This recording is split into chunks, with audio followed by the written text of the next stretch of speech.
Shalom, shalom, boa tarde. Tivemos aí uma pane geral, né? Mas retornamos aí para nossa à tarde com a Torá. Hoje nós estamos aí no dia 21 de outubro do ano 2021 e pelo nosso calendário judaico estamos no dia 15 de Reshivan do ano 5782.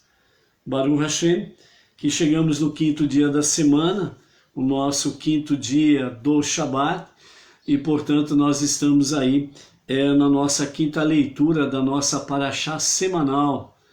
E nessa quinta leitura da nossa Parashá semanal, nós estamos no capítulo 21 de Bereshit, Gênesis, e vamos do verso 5 até o verso 21, com a nossa quinta leitura da Parashá Vayera, e ele apareceu. Então, nós temos aí, com os comentários de Rashi, a nossa leitura do dia. Abraão tinha 100 anos de idade quando seu filho Issahac lhe nasceu. Sara aplicou o significado do nome Issahac, riso, e as suas próprias experiências relacionadas com seu nascimento. Ela disse: Deus me trouxe alegria, todo aquele que ouvir ficará feliz por mim e ficará feliz comigo. E assim foi. Muitas mulheres que antes eram estéreis deram à luz ao mesmo tempo que Sara. Muitos doentes se curaram naquele dia e muitas preces foram atendidas então. Portanto, muitas pessoas se alegraram junto com ela. Um dos numerosos milagres que acompanharam o nascimento de Issahac foi que Abraham depois manteve a potência até o fim da sua vida. Abraão fez um banquete para comemorar o nascimento de Issahac, com a intenção de demonstrar que Sara, de fato, dera à luz. Ela pediu a todas as mães de bebês convidadas que trouxessem os filhos sem as amas de leite. E Sara amamentou todos eles. Agradecida por esse milagre, ela disse: Quem falou a Abraham, Sara amamentará muitos filhos? Só o Deus Todo-Poderoso poderia fazer tal promessa e também cumpri-la, pois dei à luz um filho na sua velhice. O menino cresceu e ao fim de 2 anos foi desmamado. E Abraham fez um grande banquete no dia em que Issahac foi desmamado. Todos os estimados líderes da geração compareceram, inclusive Shem, Eber e Avimelech. Apesar dos esforços de Abraham para educar Ismael, para ser íntegro e correto, ele se sentia atraído justamente pelo comportamento depravado que o pai estava tentando erradicar. Mas Abraham mantinha-se otimista, esperando que Ismael amadurecesse e se emendasse. A certa altura, Ismael e Issahac começaram a discutir sobre quem seria o sucessor de Abraham. Issahac insistia em que ele era o único herdeiro do pai, enquanto Ismael reiterava que ambos o sucederiam, e por ser o primogênito, ele mereceria uma dupla porção de herança. Quando estavam no campo, Ismael atirou flechas em Issahac.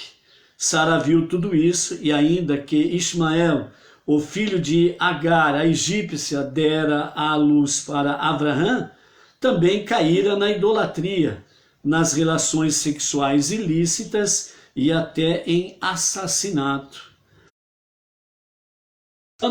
Capítulo 21 e o verso 10, ao relatar como fora a discussão entre os dois meninos, então Sara disse a Abraham: expulse essa serva e seu filho, pois o filho dessa serva não herdará junto com meu filho Issahac. Ele não seria digno de herdar junto com nenhum filho meu, mesmo que meu filho não tivesse outros méritos próprios. E não seria digno de herdar junto com um menino tão bom como Issahac, mesmo que ele não fosse meu filho. Com muito maior razão, ele é indigno de herdar junto com aquele que é ao mesmo tempo meu filho e Isaac. O problema do mau comportamento de Ismael aborreceu muito Avraham. Ele afligiu-se por causa da ideia de mandar seu filho embora. Deus disse então a Avraham: não te aborreças por causa do menino e da tua serva. Tudo que Sara te disser, ouve a sua voz, pois a visão profética dela é superior à tua. Ela previu corretamente, pois, como eu já te disse, é por meio de Isaac que terás descendentes que serão considerados teus, no que diz respeito ao recebimento das bênçãos que te prometi. Mas também farei do filho da serva uma nação, como também te disse, pois ele também é teu descendente. Avraham levantou-se de manhã cedo, tomou pão e um odre de água e deu-os a Agar. Ele não lhes deu recipientes caros, porque se ressentia da traição do filho. O relato depreciativo que Sara fizera do mau comportamento de Ismael despertou o atributo divino da justiça contra ele. Isso se chama lançar mal olhado sobre alguém. Então, duas percepções que nós temos aí quando fala ali atrás sobre o Isaac e Ismael estarem no campo, em que Ismael lançou flechas contra Isaac. Então, dois aspectos aqui nós temos. De fato, literalmente, Ismael lançou flechas contra Isaac, dizendo para ele, segundo os nossos sábios, dizendo para Isaac: ó, eu não sou de brincadeira. Querendo dizer claramente, ó, se for para te matar, eu te mato. E ele lançava então flechas em direção a Isaac. Não o atingia, mas ele estava dizendo de forma clara: eu não estou aqui para brincadeira, ok? E o segundo aspecto dessa questão, o lançar flechas, é exatamente o mal olhado. Então, lançar o mal olhado sobre as pessoas, né, é algo terrível, né? Tem aquela expressão que também Provérbios fala, o olhar gordo, né? O olhar da inveja, o olhar dos ciúmes, o olhar desejando mal para alguém. Então é lançar flechas envenenadas contra alguém através do olhar. Então, entre eles o olho gordo, né? Então, por causa disso, né, o mal olhado, né? Então, nesse momento aqui, o atributo divino da justiça divina, né, de Deus, foi despertado, entrou em sinal de alerta contra Ismael, porque ele lançou o mal olhado sobre Isaac. E ao mesmo tempo isso se estendeu para toda a humanidade, o atributo divino da justiça contra o mal olhado. Então, não podemos ter o mal olhado contra quem quer que seja. O atributo da justiça divina está em alerta, ok? Então, cuidado com isso. E justamente por causa do mal olhado, e o atributo divino da justiça do Eterno entrou em ação, nesse momento Ismael adoeceu, ele ficou doente, tornando-se incapaz de andar sozinho, ele não conseguia ficar em pé. Abraão colocou a comida sobre o ombro de Agar, junto com o menino, e mandou embora. Ao mandá-la embora, Abraão concedeu-lhe então a liberdade, de modo que ela deixou de ter a condição legal de serva. Por isso, mais lá na frente, quando Abraão já viúvo de Sara, Agar retorna e Abraão casa, né, com Agar. E aí onde ela dá a Abraão mais 6 filhos, ok? Então, a partir desse momento que Abraão lhe concede a liberdade, então, portanto, ela não tem mais a condição de serva. Quando ela retorna lá à frente, ela já não é mais serva, ela é uma mulher livre.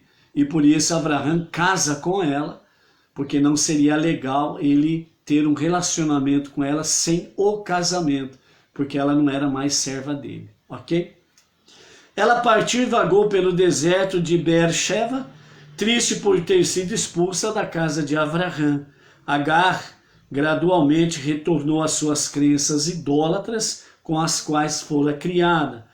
Porque estava doente, Ismael bebeu mais água que o normal.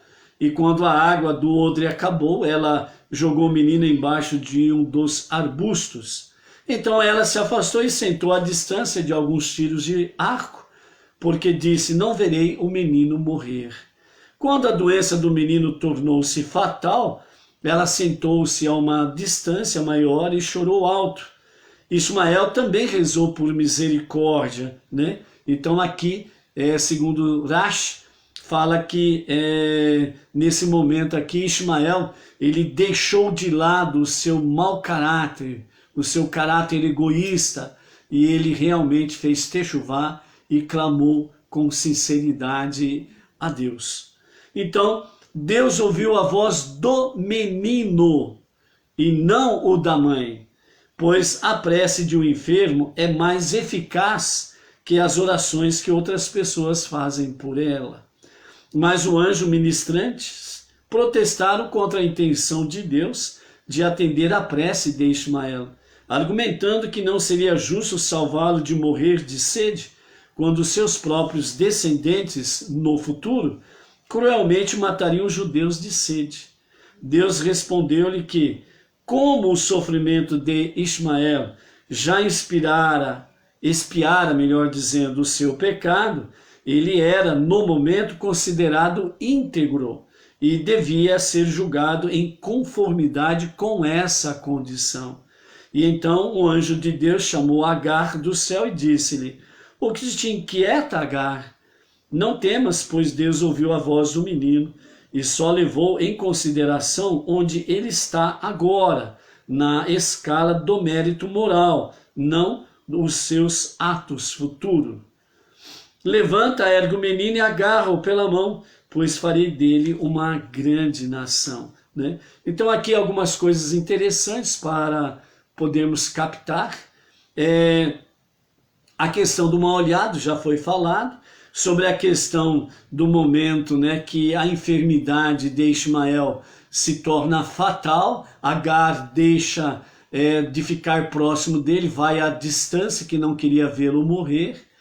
E então, nesse momento, Ismael, ele está realmente clamando a Deus, fez techuvá, né, retorno a Deus para um genuíno e verdadeiro arrependimento. A enfermidade foi o que purificou, fez expiação pelo seu pecado. Então nós vemos aqui que a enfermidade foi o canal da expiação para levar Ismael ao arrependimento. É por isso que se diz muito nos meios das nações, né, que os problemas de enfermidade purificam as pessoas. É justamente dentro desse campo. A enfermidade, ela traz para a pessoa realmente um quebrantamento, mais sensibilidade espiritual e mais conexão com Deus. Por isso que fala que Rashi, né, comenta que a prece, quando a Torá escrita nos fala, né, Deus ouvia a voz do menino, e os comentários de Rashi falam exatamente essa questão, que a prece de um enfermo é mais eficaz do que alguém fazer prece por ele, ou para ele, entendeu? Por quê? Porque é um momento em que o enfermo, ele está num grande exame introspectivo, ele está num grande quebrantamento, e ele tem um retorno com Deus, techuvá, muito profundo, real, verdadeiro, autêntico, para um genuíno e verdadeiro arrependimento. Certo? Então, nesse momento, como aqui os comentários de Rashi falam, Deus, ele está com seu atributo divino de justiça, ele julga a pessoa nesse exato momento. O seu arrependimento é levado em conta, a sua techuvá é levado em conta. Então, nesse momento, a pessoa é íntegra, ela é justa. Então, o atributo divino da justiça de Deus julga neste momento, e nesse momento Ismael, ele é íntegro, e Deus ouve a sua oração, traz a sua cura e faz com que realmente ele possa se tornar saudável, e ele cumpre a sua promessa, que também de Ismael, ele vai fazer uma grande nação, ok? Então, dentro desse aspecto aí, nós estamos vendo mais uma orientação sobre a questão de enfermidades. Nós devemos visitar os enfermos? Sim. Devemos fazer prece pelos enfermos? Sim. Devemos estar na presença do enfermo fazendo recitação de salmos para a sua cura e pronto restabelecimento? Sim. Não restam dúvidas, certo? Porém, a prece do próprio enfermo, ela é muito mais eficaz do que alguém que faz prece por ele, ok? Baruch Hashem por isso. Então, continuando aí no verso 19 do capítulo 21, né? Então diz, Deus então abriu seus olhos e ela viu um poço de água, Agar, e ela foi e encheu o odre com água e deu de beber ao menino. Lembrando que não era uma criancinha, tá? Ele já tinha 13 anos aí e já tinha a circuncisão feita e etc e tal, ok? Deus ficou com o menino e ele cresceu, habitou no deserto e tornou-se arqueiro, vivendo no deserto e roubando os viajantes, como Deus falara que ele faria. Ou seja, Ismael, depois de curado, ele volta às suas más práticas, né? Então também aqui ele estabeleceu-se no deserto de Parã e sua mãe tomou para ele uma mulher dentre as moças do Egito, sua terra natal. E aqui nós encerramos a nossa quinta aliá. Então nós vemos aqui que, de fato, né, Ismael, depois de curado e sadio, ele esquece das bênçãos, do milagre, da cura, e ele volta às suas más práticas, né?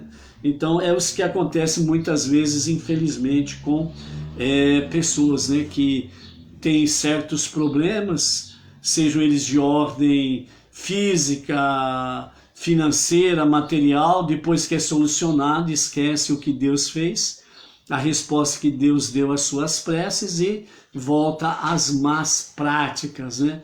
Então isso é muito perigoso. Para encerrarmos então a nossa live de hoje, melhor dizendo, algumas coisas para levarmos em consideração da nossa quinta aliá, nossa quinta leitura, né? Então nós temos aí realmente Sara dá à luz e então quando ele é desmamado, né? Quando ele está para ser desmamado depois de 2 anos, o que acontece aí é exatamente que Avraham dá uma grande festa e convida todos, né, que ali das suas cercanias. Entre eles, né, Sara convida as mulheres com os seus bebês recém-nascidos para ir à festividade, mas, de fato, ela fala para que as pessoas, as mães compareçam ali sem, né, sem as suas amas de leite, né, e vão para lá, ok? A Luciana está dizendo que travou. Alguém mais confirma aí que travou ou não? Ok? Está travado o vídeo, Luciana? E assim, né, nessa grande festa, o que acontece? As pessoas comparecem ali, nessa grande festividade, quando Yitzhak é desmamado, e as mulheres, né, as mães que têm os seus bebês ali recém-nascidos, são convidadas para comparecerem à festa sem as amas de leite. Dentre essas coisas, o que os nossos comentaristas falam é que as mulheres, elas estavam dizendo que Sara e Avraham, eles tinham realmente trazido uma criança abandonada do mercado e que de fato não tinha nascido nenhuma criança, né? E que ela não tinha dado à luz. Então, quando as mães levam os seus filhos sem as amas de leite, quando estão lá no momento da festividade, o que acontece? Né? Sara começa a produzir realmente uma grande quantidade de leite. E aí todas as crianças ali, ela amamenta. Né? Então é aquilo que se cumpre, né? Que Sara amamentou muitas crianças, que Sara amamentou muitos filhos. É dentro desse aspecto aí. Então ficou provado, né, para elas que Sara de fato deu à luz a Isaac. Agora, quanto à questão que começaram a levantar que Isaac não era filho de Abraão, que era de Avimelech, por causa daquele sequestro que aconteceu. Então, outro milagre acontece ali. As feições de Isaac, elas são idênticas à do seu pai Abraão.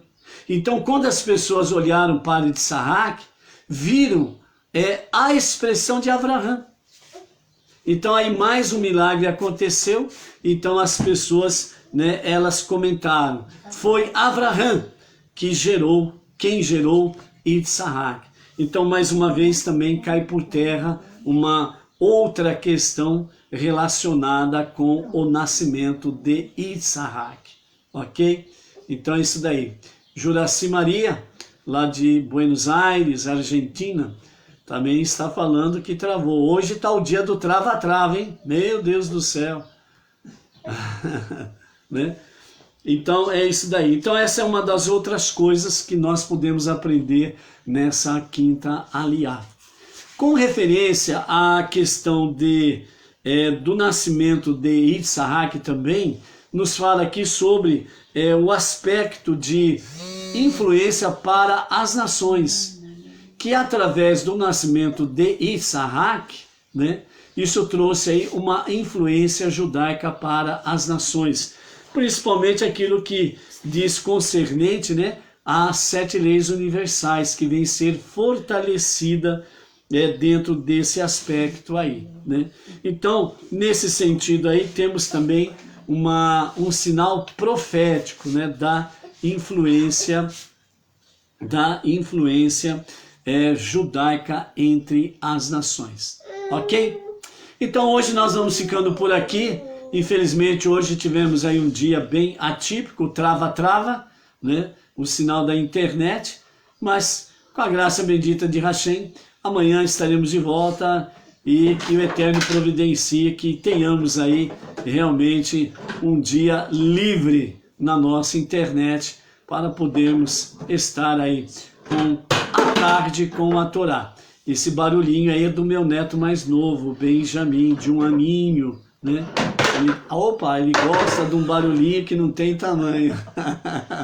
Shalom, shalom, até amanhã.